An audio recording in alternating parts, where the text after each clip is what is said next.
지금 내가 혼자 있다 생각 드시죠? 외로우시죠? 정말 살 소망이 다 끊어지셨죠? 아니에요. 반드시 10여 년 후에, 아니 그 이후에라도 하나님은 그때 내가 왜 그랬는지 알게 하실 거예요. 이게 하나님께서 섭리하셨다라는 말입니다.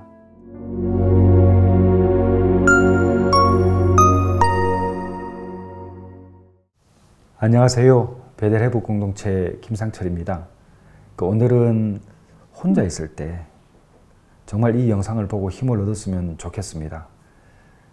요즘은 마음이 가난한 시대죠. 우리가 빈곤이라고 말하는데, 우리가 말하는 빈곤은 예전처럼 밥을 먹지 못해서 너무나 이제 삶이 곤고해서 이런 이제 빈곤도 있지만, 사랑하는 사람과 헤어지든지, 내가 질병에 처해 있든지, 직장이 없든지, 내가 정말 고통스러운 그 질병, 특별히 암이나 이런 고통들 있잖아요. 그리고 중독이나 이런 것들도 다 빈곤입니다.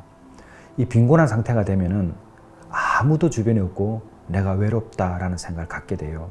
그리고 또 하나님께서 왜 나에게, 아니면 신앙이 없는 분들은 왜 나에게 이런 고통이 주어질까라는 절망에 휩싸일 때가 있습니다. 이때 이 영상이 도움이 되면 좋겠습니다. 제가 먼저 말씀을 하나 읽도록 하겠습니다. 마태복음 18장인데요.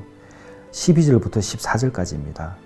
너희 생각에는 어떠하냐? 만일 어떤 사람이 양 100마리가 있는데 그 중에 하나가 길을 잃었으면 그 99마리를 산에 두고 가서 길 잃은 양을 찾지 않겠느냐? 진실로 너희에게 이르노니 만일 찾으면 길을 잃지 아니한 99마리보다 이것을 더 기뻐하리라. 이와 같이 이 작은 자 중에 하나라도 잃는 것은 하늘에 계신 너희 아버지의 뜻이 아니니라. 양 한 마리에 집중하는 그 하나님 아버지의 마음이 이 본문에 기록되어 있습니다. 제가 지난번 영상에 3일 기도에 대한 중요성을 언급한 적이 있습니다. 우리에게 필요한 것은 인내라고, 우리가 작정한 100일이 아니라 그럼에도 불구하고 기도하는 3일에 대해서 그 중요성을 말씀드린 일이 있는데요. 그때의 간증에 이어서입니다. 제가 그때 이제 그 집사님, 그 권사님의 이제 말씀을 듣고 기도의 중요성을 깨닫고 이제 열심히 살았죠. 그러다가 2006년도에 부산 수영로교회에서 새바람 전도 축제가 있었습니다. 그때 제가 강사로 갔는데요. 사례비를 30만 원을 받았습니다. 그 30만 원을 받고 집으로 오는 길에 그분을 찾아갔습니다. 찾아가니까 이미 이분은 이제 사역지를 옮기셨더라고요. 홍천으로. 이제 감리교단이 그게 좀 잘 정리되어 있으니까 어디로 갔는지 제가 바로 알게 됐어요. 그래서 이제 찾아갔는데 그 전에 이제 목사님 연락처를 알아가지고 전화를 드렸습니다. 그러니까 목사님 저를 기억하지 못하시더라고요. 그래서 제가 말씀드렸어요. 목사님, 그때 귀가 들리지 않았던 그 집사님, 권사님 이야기, 그리고 양복 입고 찾아갔던 그 한 사람 이야기, 이런 기억 안 나세요? 막 그랬어요. 그러니까 아, 그분이시냐고 하면서, 그러면 내가 잠시 외부에 나와 있으니까 가서 기다리라고 하시더라고요. 그래서 제가 이제 홍천까지 다시 갔습니다. 강원도 횡성에서 홍천까지 간 거죠. 그래서 홍천에 가서 제가 기다리고 있는데 할머니 두 분이 오셔서 그 교회 예배당을 이렇게 막 닦고 하시더라고요. 참 그게 지금도 기억이 선합니다. 아무튼 저녁 한 7시가 넘어서 이제 목사님 부부가 오셨어요. 그 이제 제 앞에 이렇게 사택으로 들어가서 앉아서 이제 계실 때 제가 인사를 하고, 그리고 이제 그때 제가 사례비 받은 그 30만 원 중에 이제 20만 원을 봉투에 넣어서 목사님께 드렸어요. 그리고 목사님 감사합니다. 목사님이 그때 저의 상담을 또 해주시고 위로를 주셔서 제가 회복이 되었고, 또 지금 이렇게 목회자가 되어서 첫 사례비를 받았는데 목사님 사모님과 식사하세요 그런 거예요. 근데 갑자기 이걸 받으시는 목사님하고 사모님이 우시는 거예요.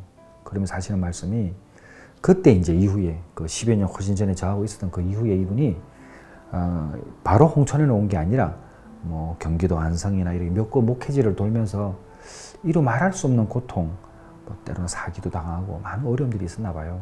사실은 교회가 작은 교회를 일하다 보면 별일이 다 있잖아요. 그래서 목사님도 그런 아픔들이 많으셨던 것 같아요. 그리고 목회에 대한 깊은 회의를 이제 느끼고 있을 때였고, 그때가. 그리고 이제 또 지금 있는 그 교회에서도 목사님이 이제 나가야 될 형편이 돼가지고 이제는 나 같은 사람은 목회할 자격이 없어 라고 이제 생각을 하고, 이제 사실 집을 이제 찾고 있는 그것 때문에 늦게 이제 오신 거예요.